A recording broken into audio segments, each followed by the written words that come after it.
Hello and welcome back to Dev Game Club, a weekly podcast in which two veteran game developers look at games from the past to discuss their relevance and impact today. I'm Brett Duville, and I'm joined as always by my co-host, a man who's facing a diamond priority situation at one of our outposts. Tim Longo. And that outpost is defeatinggames.com. Nice. Wow. How's that for a segue? I'll just go straight into the segue into what we're going to talk about first, which is, of course, the charity event that was put on by the Discord this past weekend.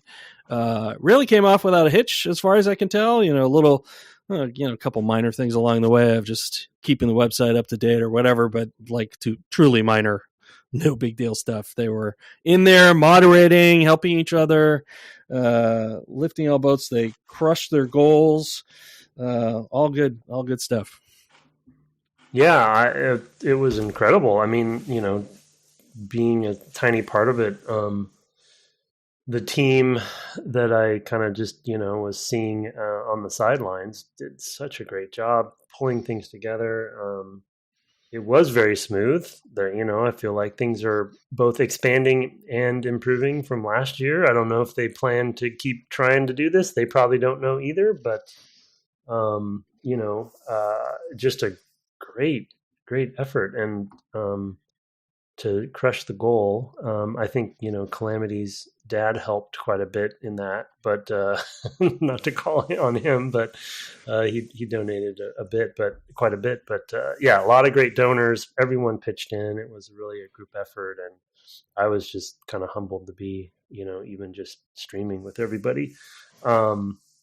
And a lot of, for anyone who watched, or maybe, obviously the VODs are out there if you want to watch the VODs. And I think Lost Lake is even going to collect those and put them on the site. We've downloaded, our videos so people can catch up on stuff later. I really recommend it. I mean,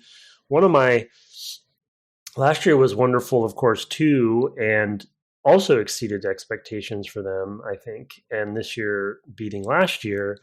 But one thing that surprised me this year that I for me being pulled every which way, I just didn't pay enough attention to, but until it was happening. But the variety of streamers that they got this year was really cool to me. They obviously had the complement of people directly from the community, the Discord community, and people that, we know and have even done some of the extra podcast episodes for, in our stream, in our podcast stream. But then there were some guest streamers, who I don't think are that involved in the community, but maybe they are, and I'm missing them. No, I think in a lot of cases they joined very close to the event in order to be able to get access to some of the planning channels and things like that more than anything else. Yeah, exactly. And so, I'm thinking of, for instance, Robot Spacer and Noises and people like that, that were very contrasting into the other stuff that we were doing. Robot Spacer specifically, he went through some really deep, and that's, I haven't watched his stuff before, but I'm assuming it's something that he does. That's kind of his thing. He did some great Sierra Online history and, played Mystery House and Enchanted Specters was the other one, but, or Scepters. I just really appreciated his thorough kind of historian. And I think the other surprising thing to me, was that it kind of was such a cohesive sort of, for me at least, it was such a cohesive package as far as the theme and what they were benefiting, right, with the Video Game History Foundation, because I felt like every stream had something sort of to offer that topic, and people were playing, games of various eras, and some games are really hard to get. Some people probably haven't seen streamed at all before, or very little. So I don't, including your own. Yeah, I think it might be safe to say I was the only one streaming Trespasser that day. Probably, nearly ever. I would think it's not one of those that gets. Yeah, it's probably not never, but I imagine it's a single digit kind of situation where that game has been streamed. Yeah. Well, I'm going to change that. Oh boy.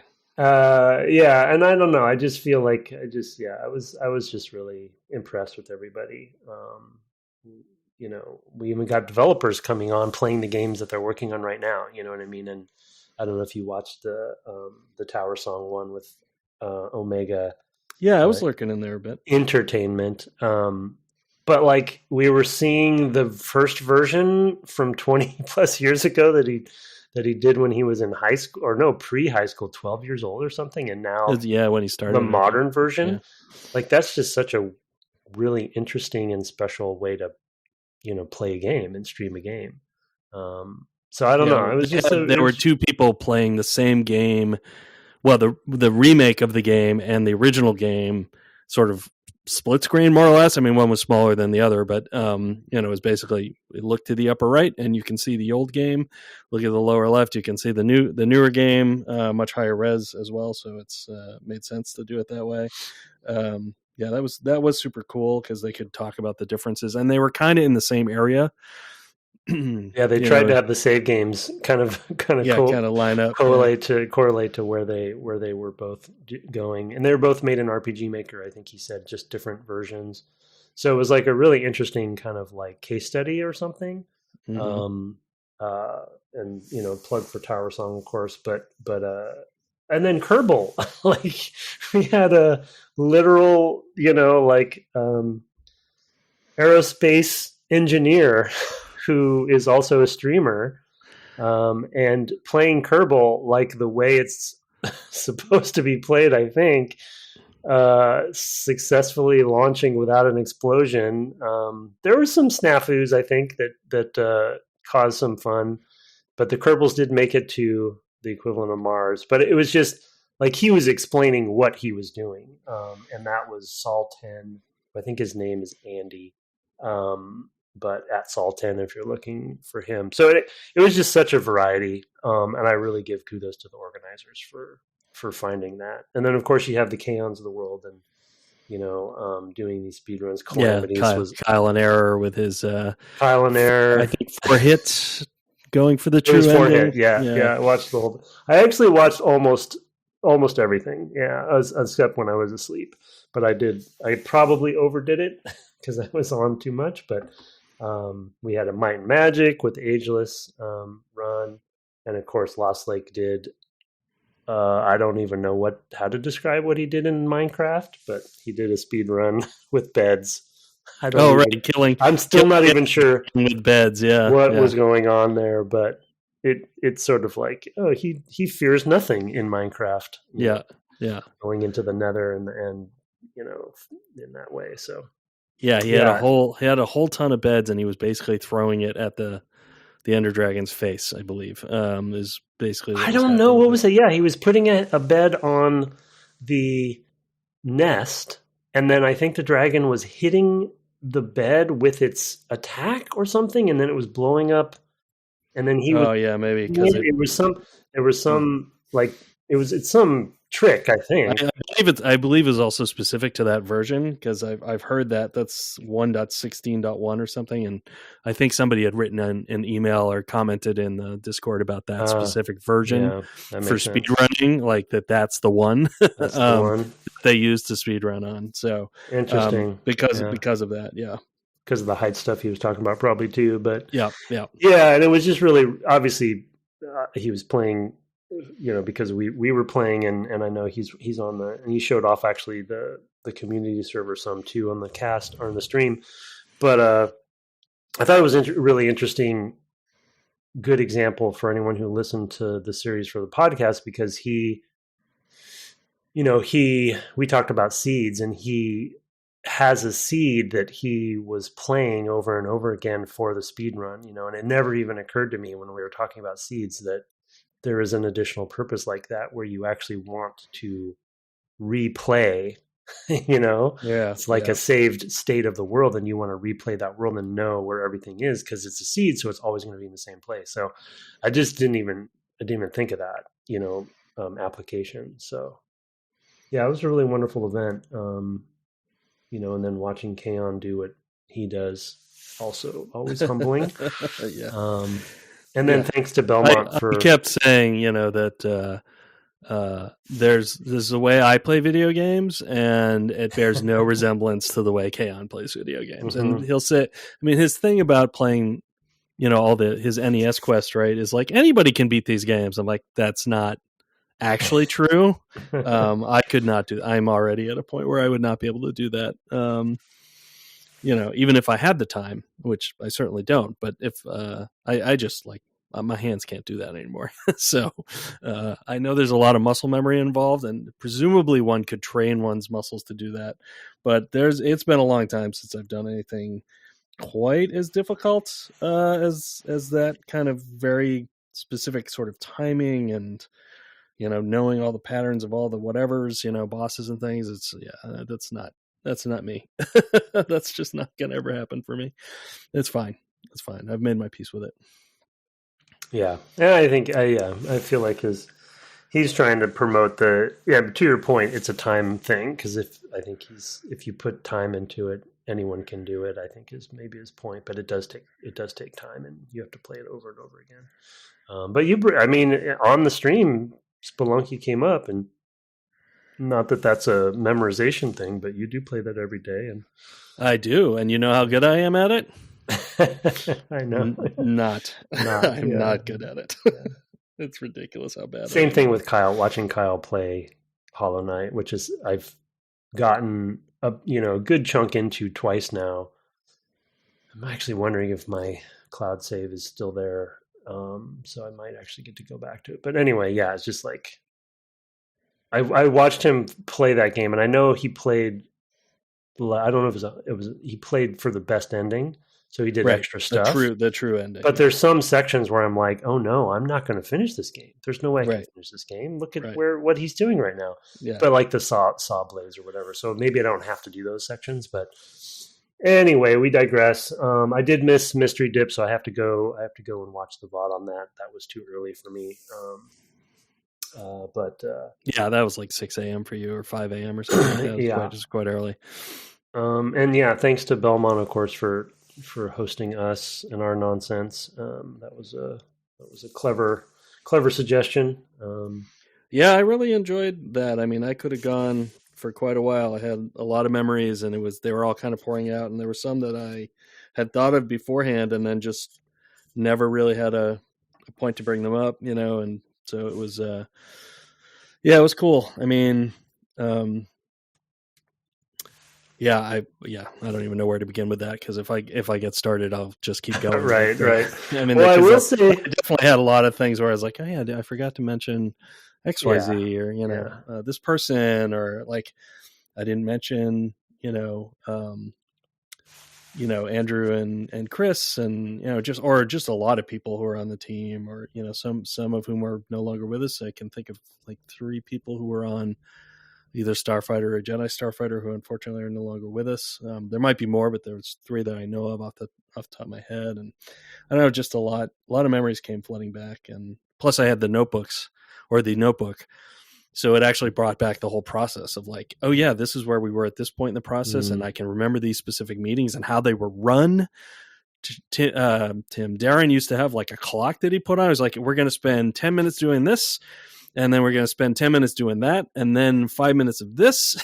And then at the end, we have to do this, for a half-hour meeting or whatever. And it was like highly regular and stuff like that. And oh, hello. I guess unless that's you, Tim. Is that you flapping your raptor head? Face. No, June just showed up. Hoping you didn't hear that. But. Yeah, that's all right. We gotta hear from June. June's gonna announce and represent. Anyway, it was really, really fun to kind of go back, over that stuff and think about, some of the highs and lows. And it actually looked better. It played better than I remembered. But of course, whenever we play things that we made, we see something very different. And watching somebody actually just going in and enjoying it and not focusing on, because I'll just follow an enemy and be like, look at that guy jitter all over the place. He looks terrible. And he's just going in parts. He's all just going and shooting. Like, oh yeah, I guess you shouldn't just follow them around, or whatever. But yeah, so it made me actually I don't know the last time I played it, to be honest, but it made me want to go back and at least play some because it's been a while. I played it around 20. I played Jedi Starfighter around 2013 or 14 or something like that. There was a year where I was going through my PlayStation 2 library. I was like, what the heck? I haven't put this in since it came out. And played that and Starfighter. And anyway, it was fun to see, and fun to see somebody, coming to it with fresh eyes, as well. So thank you, Belmont. We don't really get to see that very often. So no, it was a really good idea. And not just selfishly, but just like, I think, for the event. Speaking of your notebooks, I mean, there's a place you could donate those. Yeah, we already discussed legal issues. I mean, I probably shouldn't even have those. Yeah. So I have to go in and cross out all the places where I say Tim Longo is a big duty head as well. So no, you don't. I give you permission. You don't have that. Yeah. That they don't own me. Anyway. I'm thinking about if there is a next year, and if they ask us or me to stream again. One thing that I still regret for both years now, and I thought I actually was going to get further in Trespasser, to be honest, because it's not that long of a game, but it is a bit of a beast of a thing to play.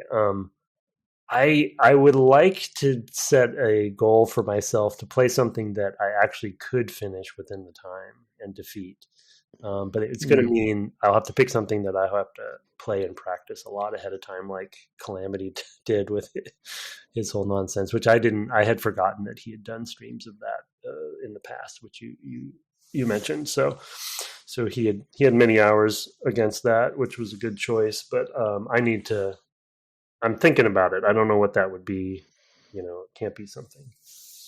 Clearly, it's Valheim. There must be an ending to that game.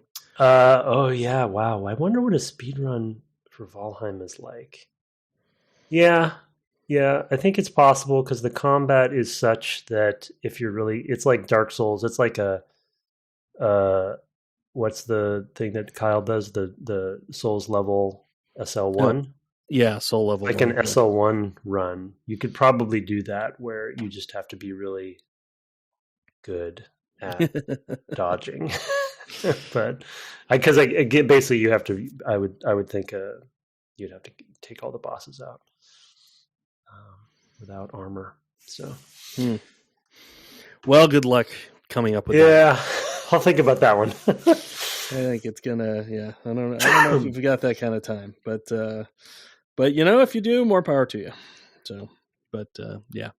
All right. Well, let's put a pin in that until I guess next year, if they do it again next year. It is, I guess I'll say it is always humbling to think of having people kind of form around this podcast that we did, and have been doing now for 9 years let's see, it's 8 years and 11 months right now. I think it's February 26th, I think is when our first episode dropped in. Really? 2014. Yeah, I think that's right. I'd have to go and look for sure, but I think that's right. Or rather 2016. Anyway, let us move on to our next game. We had actually had some requests for this one over the years, and we had not picked it up largely because it was a little bit unknown to us. Like, we didn't play it much. And we can kind of talk about why, I think, in a little bit.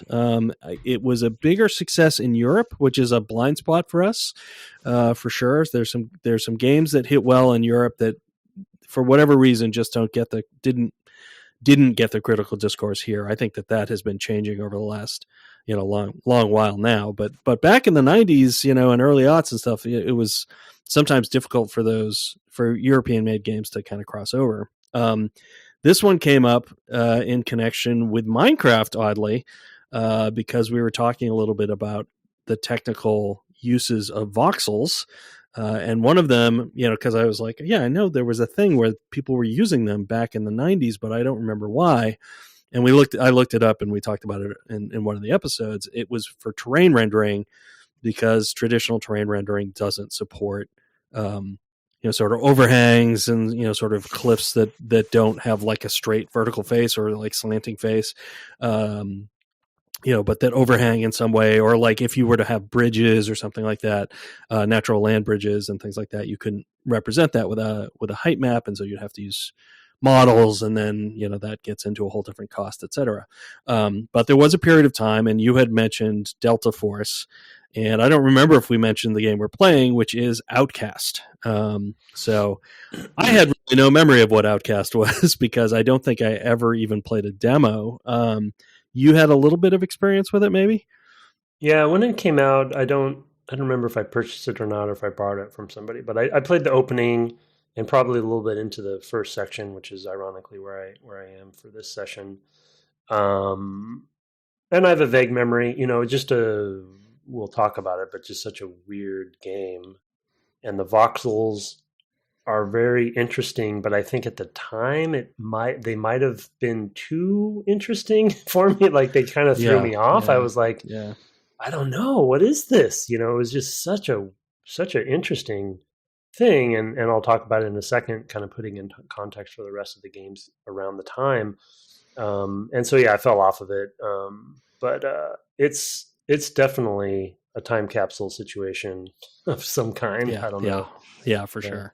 Well, speaking of which, I mean, we should set it a little bit in its time. We have played, by my count, 5 games from this year, which was 1999. We played Shenmue, System Shock 2, which was actually our inaugural game, Legacy of Kain Soul Reaver, which we played in that first or second year as well, I think, Planescape Torment, and Homeworld, which we just played, I don't know, 6 months ago or earlier last year, I guess almost a year ago now.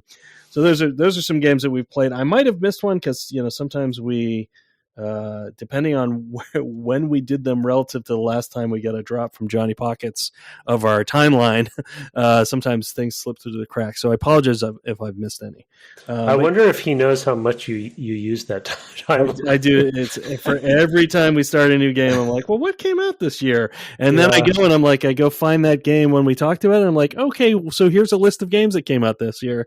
It's in the show notes. So I cross-reference with my show notes. But this time you were going to take the honors on that and kind of give us a sense of maybe not exactly all 1999 games, but just kind of a sense of what the market was like at this time.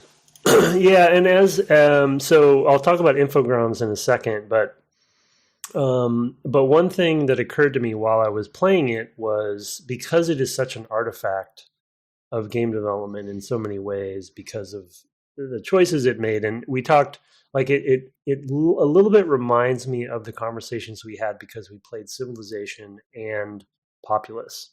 Mm-hmm. And there was that sort of like, there was that not fork in the road, but there was this sort of like destiny was being created at that time, right? And there still are populist type games, those kind of god games, but really Civilization is where kind of that track went ultimately, right?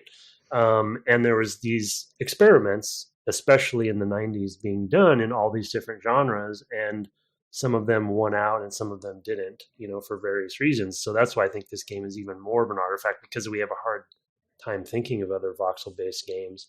Not only that, but this is like an action-adventure voxel-based game. Delta Force was a shooter, which is in some ways, I think, you could see it making simpler sense, because you're just running around shooting things. I don't think they had vehicles, but anyway.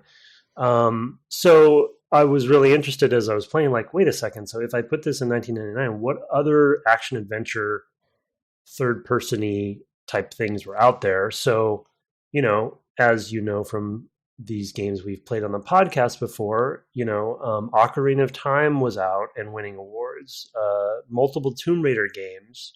And that was another fork in the road we discussed, right? Of sort of like the Tomb Raider approach to action adventure third person games, and then the Nintendo approach with Mario 64 and Ocarina. So some really like, and which ones kind of ended up, the tank controls of Tomb Raider are not as much a thing anymore. So those were its contemporaries. Right, but of course, and this was on the PC, right, which is another distinguishing factor. Right, exactly. And would have been keyboard and mouse primarily, if not solely. I'm not sure because we're playing the 1.1 remaster because that's what's available. So I'm not sure if the original had any kind of controller support. My suspicion is no in 1999.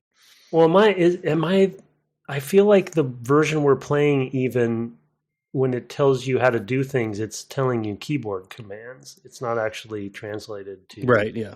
Like the some of the text and tutorials. It's like it's not even pretending that you're playing on a controller. But anyway, I just wanted to kind of point out some of the games that are out at the same time as this game, which doesn't really fit in at all, I feel like, with these other games. And we'll talk about it as we are playing it, and a little bit this episode. It is very much trying to do various things at once, which was also kind of I think a bit of a staple of the time and we've played various games over the podcast where there was like a lot of weird merging of genres trying to be all put together. Anachronox is one that comes to mind randomly.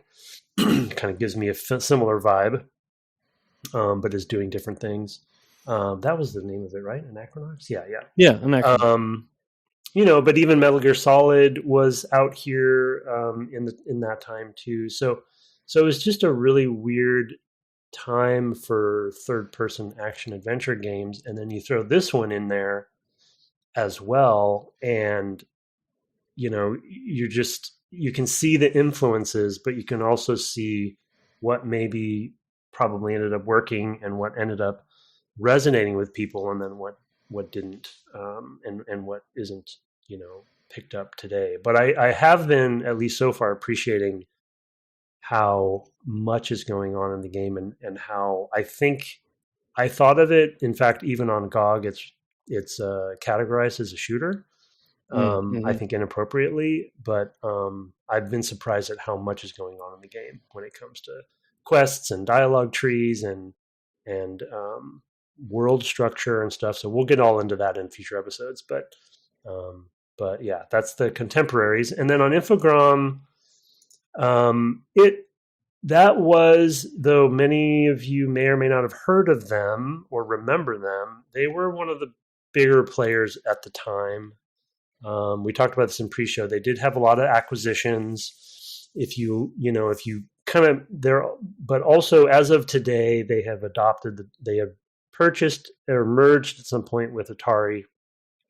Yeah, I think they purchased the brand and some of the assets and things like that. Yeah, and they used that brand at some point in the early aughts, like the GT Interactive stuff that they had acquired. They'd kind of put that under the Atari umbrella, but it was PC. It was very weird. So it is definitely one of the weirdest companies / publishers in gaming, at least on the PC, especially gaming history, because it's got such a weird. They had Microprose for a while. They had Hasbro Interactive stuff. So everything from some Unreal published, Unreal games, to some of the Tycoon games, Roller Coaster Tycoon as an example, and then the GT Interactive stuff, and then a bunch of weird Atari, and they still technically exist, and they have a bunch of IPs, and some of the companies are still around, but large, and you probably from time to time, like even this morning, I read about a new Atari watch that is Asteroids that you can play. Yeah, the clock. It's a digital round, smartwatch. I guess I don't know if it's a smartwatch, but it's fancy. And the ship is in the middle of the face, and then the asteroids are going around. But I think you can shoot them by turning the knob. But you turn the knob and the ship spins, and then you can shoot. Wow. Yeah, wow. So what? But I feel like every year Atari currently is they had that weird hat that had speakers in it. Do you remember that? No. No. Anyway, so they still exist, but Infogram was originally a European, I believe, French company, and had games out that I was playing and loved. Like I said, Masters of Orion, I think, was even in that sort of space for them, and then Accolade. So it's just a very weird. We're not going to go through the whole structure or history. You should look them up if you're really interested in that stuff. But it is a very confusing journey. But they were a big player at the time and did a lot of acquisitions as well. So that's who published this. But it was developed by Appeal, which was basically a lot. I think 3 of the people who are listed in the introductory credits, maybe the first 3 that come up, are the founders, right? So, and I don't have their names in front of me, and I was looking them up earlier, but I ran out of time and I didn't take any notes specifically about that, so I don't have it in front of me. I have to Frank Sauer, Yves Groet, Jan Robert. Yes, right. Or Groet. Probably Robert, and wasn't it Griot or something like that? Yeah. So our apologies for not getting their names right and pronounced properly and all that stuff, and having them. But I'm butchering that. I apologize. Yeah. And I didn't mention this in pre-show, and we should talk about it as we go, but Lenny Moore is the composer that was listed, and I actually think the music is something that stands out for me so far.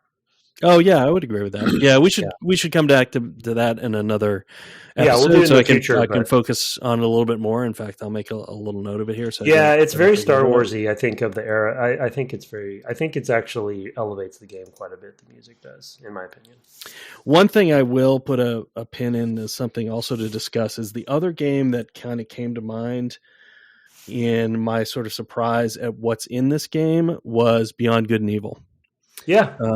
Which is also a few French. years later, but also French, but also has that sense of like, you're not really sure of what's going to be in this game. And, like you said, because it presents with, they're not really dialogue trees so much as dialogue options, but there might be trees later that I, just haven't seen yet. It does just kind of present as like, oh, I didn't like, my recollection of the screenshot, it's, like you said, is like it's a dude in the middle of the screen and he's shooting into the distance, right? I mean, that's what I remember, and there's terrain all around, and that's what I remember of the marketing, right? And so the idea was an adventure, and that the guy spoke. Even never had any idea. So yeah. The opening cinematic is 9 minutes long, and it covers a lot of ground. It's hitting like every theme in the 80s and 90s sci-fi theme. I feel like, checks every box, including the protagonist and how problematic he is, and the stereotypical and one-liners, but also just pulp, right? Pulp, melodramatic sci-fi. So it's definitely. I mean, his name is Cutter Slade. Yeah. So they're it's just satire. I don't know. They're doing something. It feels like it's meant to be. It's playful with it. Like, yeah, we know that this is corny. And we're gonna just go all the way in. I will say though, like, what kind of action hero drinks hard liquor spirits from a Collins glass? What is that? I barely know what you just said. Anyway, I'm just pointing out that he has like this tall glass, and then he's got like scotch in it. I'm like, you don't drink scotch that way. That's a highball. What are you doing? Anyway, it is. I was pulled right out of the realism in that very moment. The glass is prominently displayed in the cutscene. So it is, yeah. So I had a long time to think about it. Yeah, so we're basically set into very, very dire, circumstances. It kind of reminded me of what is that? That's that space movie where they have to drill into the asteroid. Where it's the end. Armageddon, yeah. Where it's like, it's that kind of like over the top, ridiculous premise. The world's going to be destroyed. Feel about him. Yeah, he definitely does. Yeah, like the world's going to be destroyed in 25 days. so we need you to do this, and you're the only one available. Oh, and by the way, apparently we didn't vet the other people on the team because one of them maybe is your ex-wife / ex-girlfriend / ex something, but we don't know because they just kind of like brush on past it. Like, we don't have time for this. You've got to be you've got to be on the launch pad or whatever, now. So, and he's just constantly coming with the quips, he's at one point they're like, and this is kind of the level of humor, like, you're going there to bring the scientists and guard them, and he's like, I don't run an escort service, and it's like, okay, Cutter, yeah, easy buddy. yeah. I wrote that note down too. Yeah.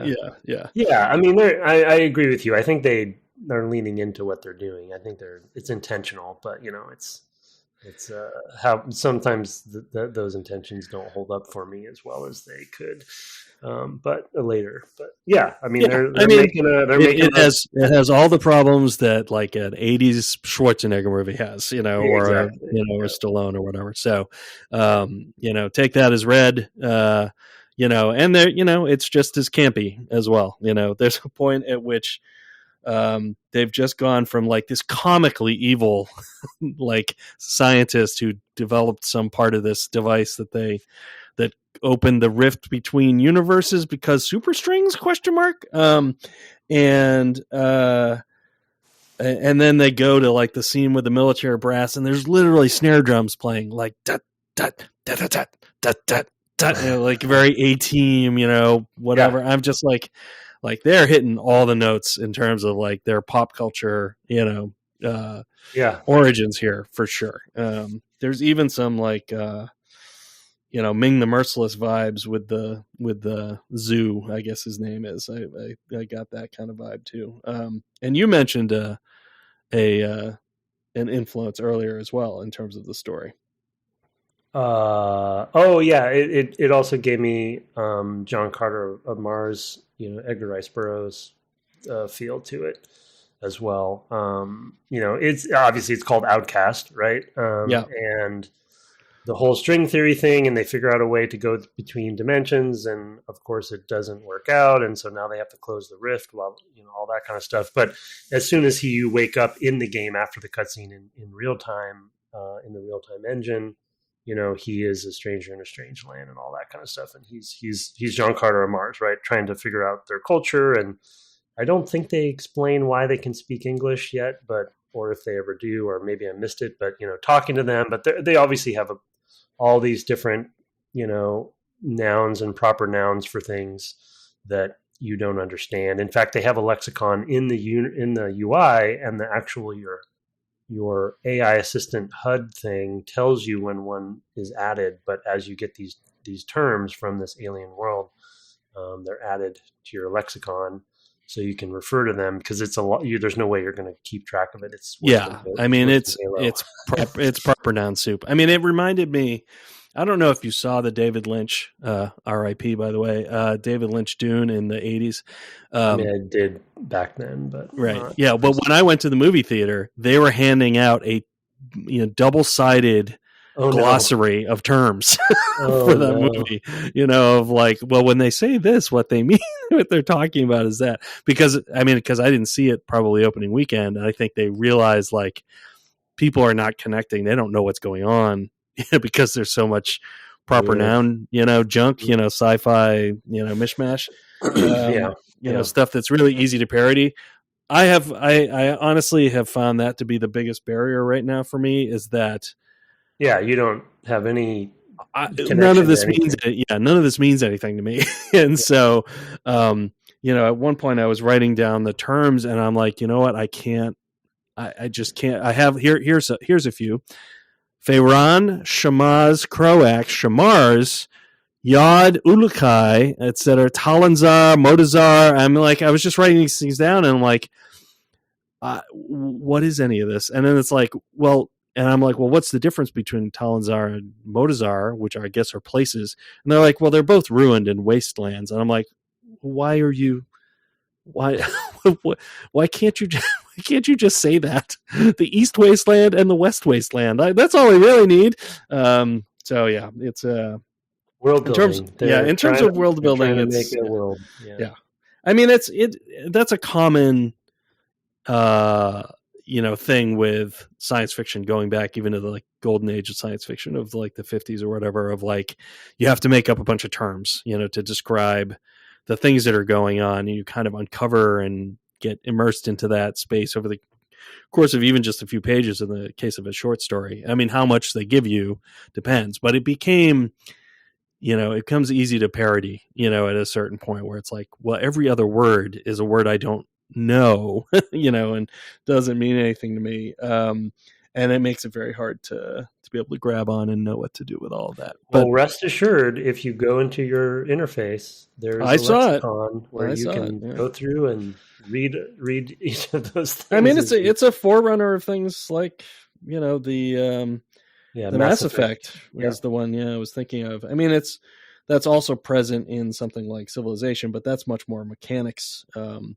Well, it focuses also on mechanics in the case of something like Civilization with I do appreciate games that have it, because as you know, as we all know, if you listen to the podcast, I like lore and world building, and I want to know all this stuff, and I appreciate that they have a the lexicon in the game too. I think the trick is often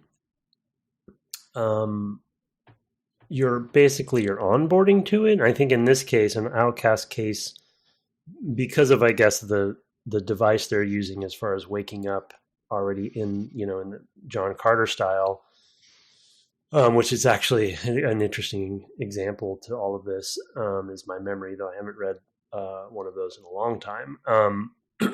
But I'm actually thinking there's another series that's coming to mind, blanking on, but anyway, the onboarding of that in this game, Stephen Donaldson or something like that. No, it's actually an Octavia Butler series, and because she has some, it might have been a short story or a series of short stories, but she has some stuff that takes place on other planets, right? And she's basically having to dole out to you their culture, basically, right? And that's what's happening in this game. But the problem is they just go right in, right? They don't ease you into it. They don't ease you into it. The first person you're talking to is hurling things at you. Yeah, I mean, half the words he says in his first line are like, so it's a lot. It's an easing you in problem, but over time, you probably learn some of that stuff. And the only and I don't want to dwell on this too much, but I do need to mention that one of the challenges for anyone who might play this game that I think we have to call out is there's a lot of othering of other non-Western cultures, I guess I'll say, and exoticism of them, and so a lot of the words and names that Brett just said are, which, to be honest, Star Wars is not innocent of either, of taking words from other cultures and making them sound alien. In fact, even the visual representations of some of the alien characters are wearing garb and things that are othering of other cultures. That is not good. So, making an alien planet doesn't mean that you should be doing that with your characters, because those are not alien places. That is a culture in your world. So anyway, it's like it's a common problem, I think, in this it's still a common problem, but it's definitely one of this era where that was a way for people to make something feel alien to a Western audience, and that's right. Yeah. I mean, it's definitely a product of its time in that way, and of course, it's also a product of, like I said, that earlier, science fiction, that the people coming up with this stuff would have read, right? Of which did the same thing, Mm-hmm. So it's building on a tradition of that before we really kind of do any better, Dune does the same stuff. Oh yeah, Dune, way into that. There's probably some Dune in this as well. In that way, I hadn't really thought about Dune as an influence, but I'm sure it's one of them. But the John Carter one is particularly apt. All the Such and Such of Mars kind of books. which are fun adventure stories, but yeah, they have the same sorts of problems, right? And if they're building on that, they might end up in some of the same places. So something to be aware of, but it is what it is and was what it was at the time. Something I hope we continue to do better with, but yeah. I just want we don't have to dwell on it, but we should signal point it out. Yeah, so let's. I mean, we're already 45 minutes, but let's talk. We've talked about the tone. We've talked about that crazy cinematic.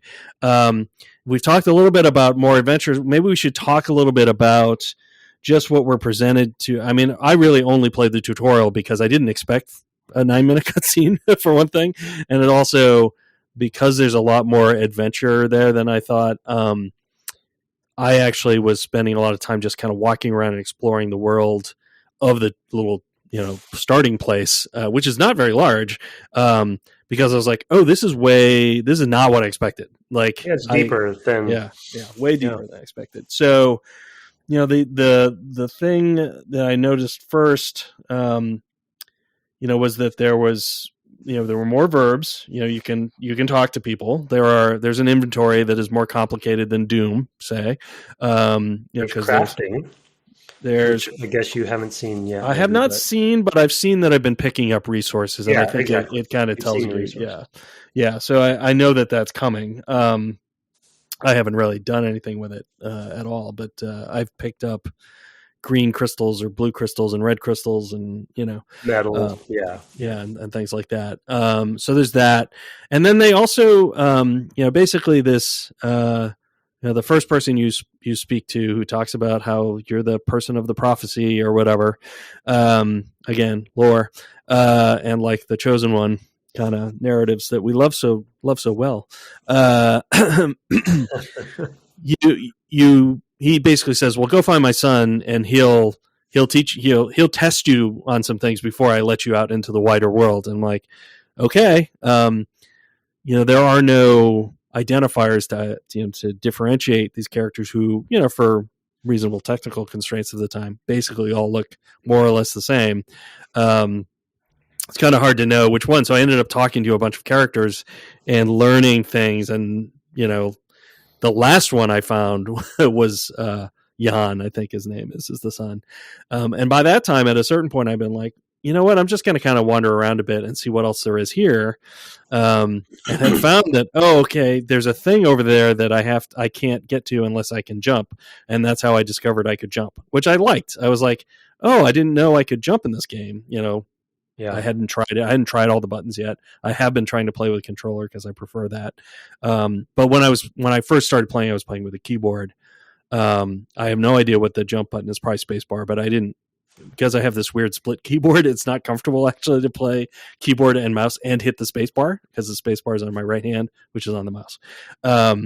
So I hadn't tried that because it's a whole thing. But when I got onto the controller, I was like, oh, okay, I can do that. There's some swimming, and I figured out how to swim down and up.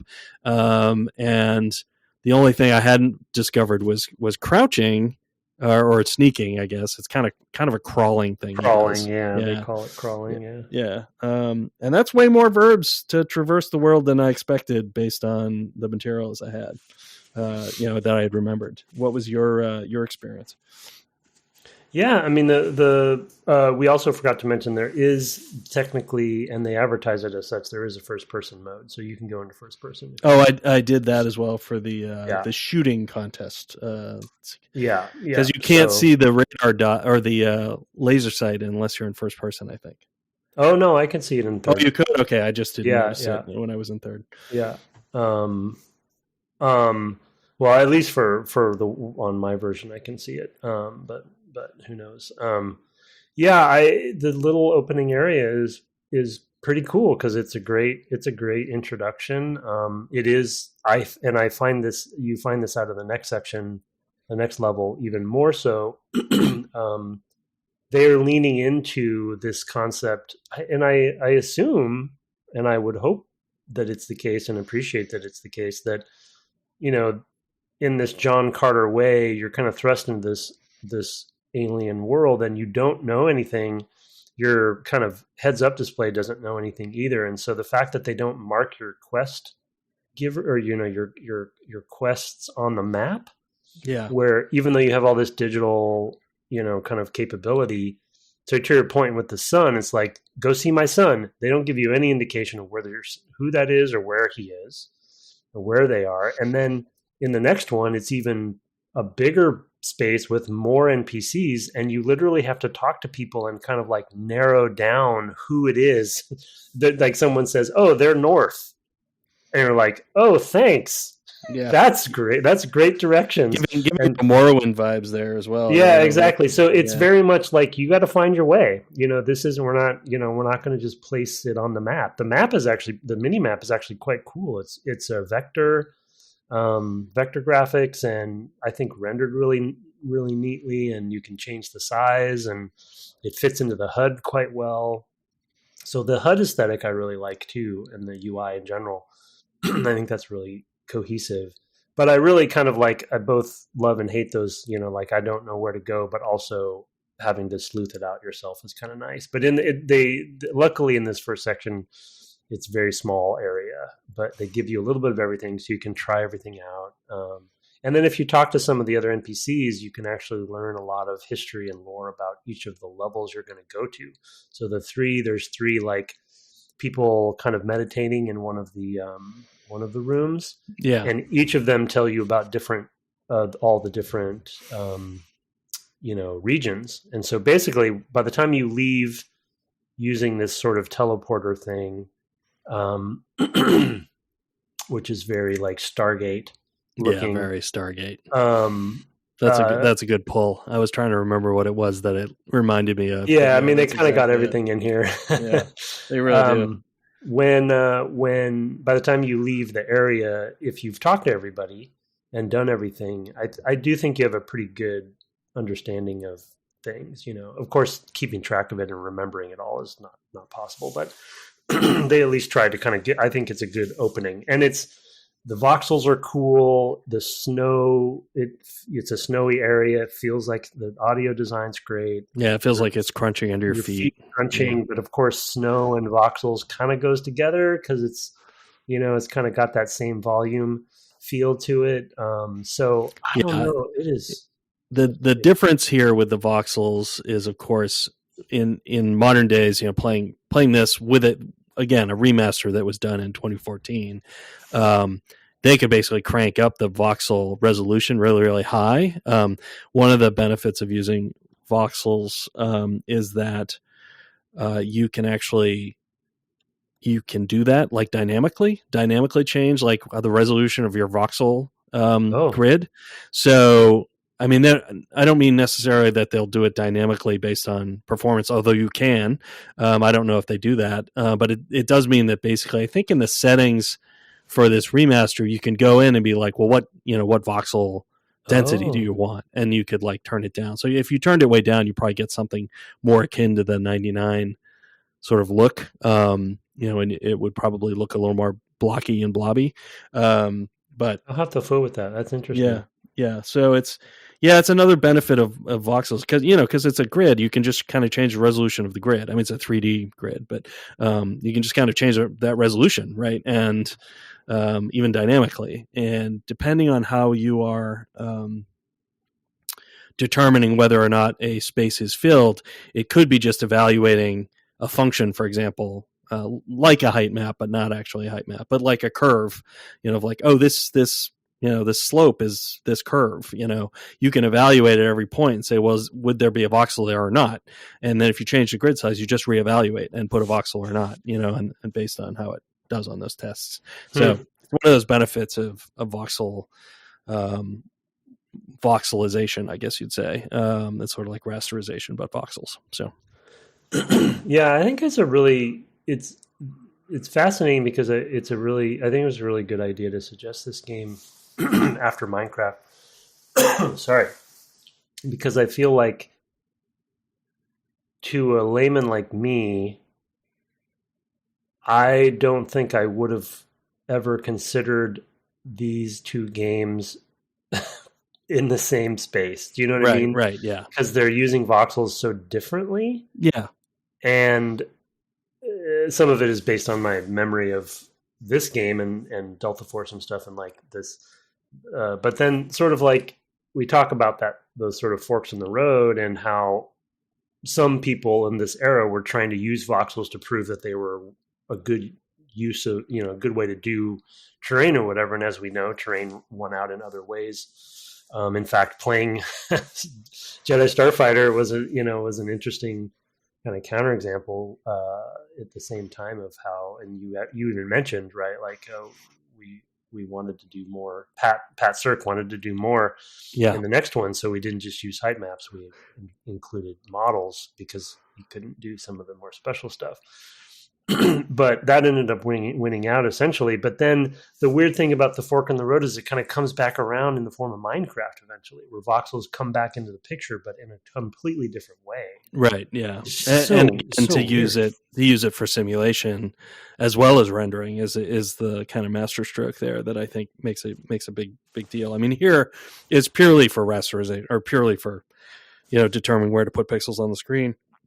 And that was kind of what voxel engines were for, in the 90s and why it was a technique, it also has some relationships with ray tracing, if I'm remembering right, back to my grad school studies back when I was 3, there was some stuff there in terms of basically some algorithms that worked similarly in both. I'm thinking of something called marching cubes and stuff like that. So anyway, there's a lot of sort of understanding of this kind of technology in rendering at the time and using it in different ways for representing the world. And it was one of several models. The other one is these sort of blobs. I forget what that's called. I'll have to look it up. But these blobs where it's like it's basically described by a function, like so a sphere. This is actually how Spore kind of worked. It was like this different sort of approach, right? Is like you're describing what they called like morph something. Oh God, it's gonna drive me crazy. I'll remember it 2 in the morning and wake up and be like I have that to look forward to. It's gonna happen. But anyway, so it's just one of several technologies that people were experimenting with at the time because, in the 90s when 3D graphics was becoming, late 90s when 3D graphics was becoming a thing, it's like, well, there's a lot of research about 3D graphics that we can rely on because a lot of theory and non-real-time work had been done. But now because of advances in hardware, right, it was becoming possible to do things in real time. So people were looking back on all those old kind of all that old kind of research. So the interesting time in games. And it's also very, I mean, going back to kind of its connection to Minecraft, I guess a little bit too. And we talked about modern survival games. It's also kind of such a weird, something I think about so much because I play these games and you started playing, it sounds like the Moria game too, which I did. Yeah. Which I have to say it fits more my style and interests in play, because it has enough fictional layer.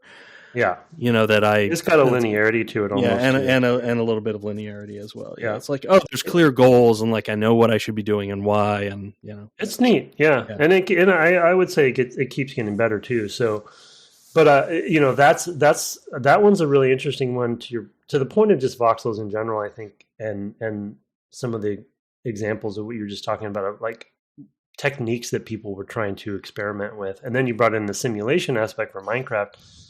It's such a weird world for the survival genre because any of them that has crafting or mining in it, like the Moria game was built in Unreal, which isn't obviously built for that. And so it's this weird hybrid of like, I don't know, obviously you'd have to probably explain how they're doing some of the mining stuff, but it's not procedural. It's like there's a place you can mine, only that place. You can't mine everywhere. And when you mine into the granite or the rock, it kind of deforms. Yeah. But it like, it's taking the polygons and kind of, and then that's it's probably doing tessellation on the cards, right? So that's probably, that's enabled by hardware, but it reminds me a little bit of something like, Red Faction, which had the Right. environmental destruction, right? Which was similar. Like you could only do it in certain places, and I think you had different tools to do it kind of in different ways. But they're basically doing something sort of akin to constructive solid geometry to determine what the shape should be, and then sort of re-polygonizing it.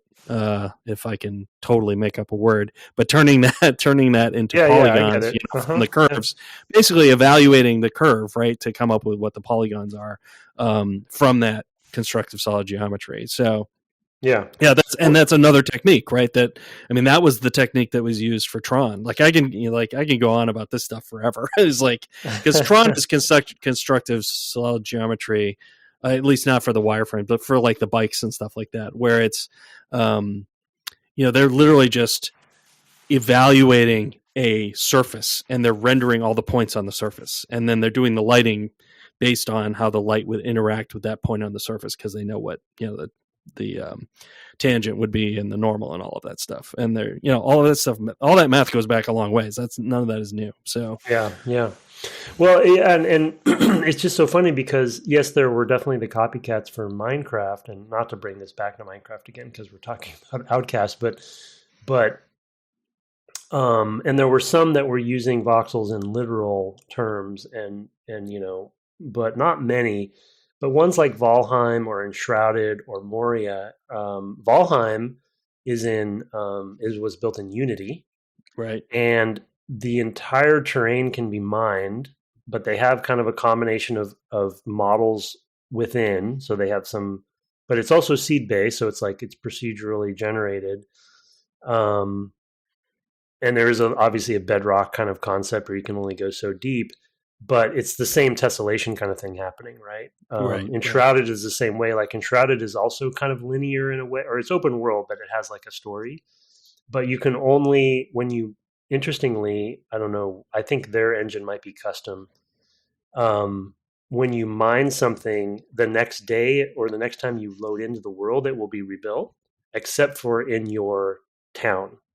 So it's like they found different, everyone's trying to find these different limitations to do things. But with Minecraft, because it's simulated through the voxels, like nobody's really achieved that per se, because they're doing it in these engines that weren't meant for it, I guess.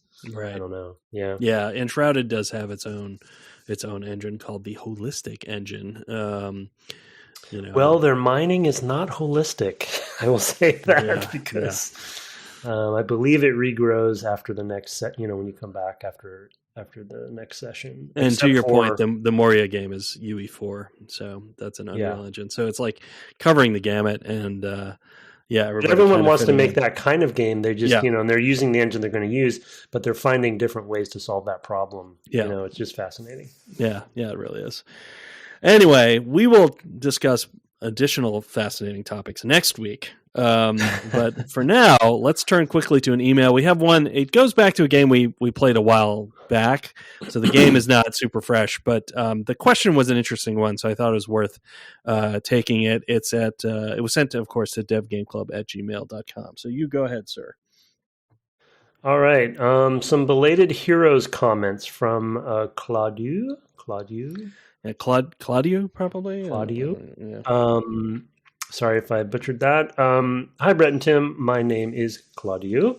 I've been listening to the podcast for a long time. It's one of my favorite shows. That's nice to hear. And I really appreciate the unique perspective you bring. And it's been really cool to discover or rediscover some of the classics you covered and what lessons we can gain by looking back at them. Sorry if this email comes a bit late, but I wanted to share some thoughts I've had when I listened to the episodes where you covered Heroes of Might and Magic. I must admit that I haven't played the first game in the series. I came across the third one in high school when a group of my friends were playing it, and it was a really popular game in Romania at the time. And as far as I can tell, it achieved kind of a cult status around much of Eastern Europe. I heard there still is an active Russian modding community with lots of custom campaigns created, and it doesn't seem to have gotten the kind of popularity in the West. My explanation for this is that we didn't use to get home consoles, and that PC at that time. So PC games were a lot more popular, and Heroes, due to its turn-based gameplay, can be played on any potato computer. I was just wondering if you're aware of any of your games being unexpectedly more popular in certain parts of the world. Yeah. And lastly, sorry that the first game didn't really click for you, and you had a hard time with it. I think with the second one, and especially the third, they really hit their stride and probably refine the more rougher edges. Thanks for the great podcast, and looking forward to seeing what games come up next. Claude. Yeah, I mean, I thought that was an interesting question in terms of like surprising, games that did surprisingly well elsewhere. Skyrim did so well in the West. I did not expect it to connect in Japan, but it's my only. I mean, it was a 4-4 game or whatever. In Famitsu, whatever that rating is, it was the max. And I think we were only maybe the second Western game to achieve that, and it was like, whoa, like I was just really surprised at the time. That was kind of like a big deal to me. So that's one where I, because the conventional wisdom going back, to my LucasArts days had been like, yeah, we have a hard time breaking in over there. Like I was really surprised that some games that I really liked just did not connect in Japan.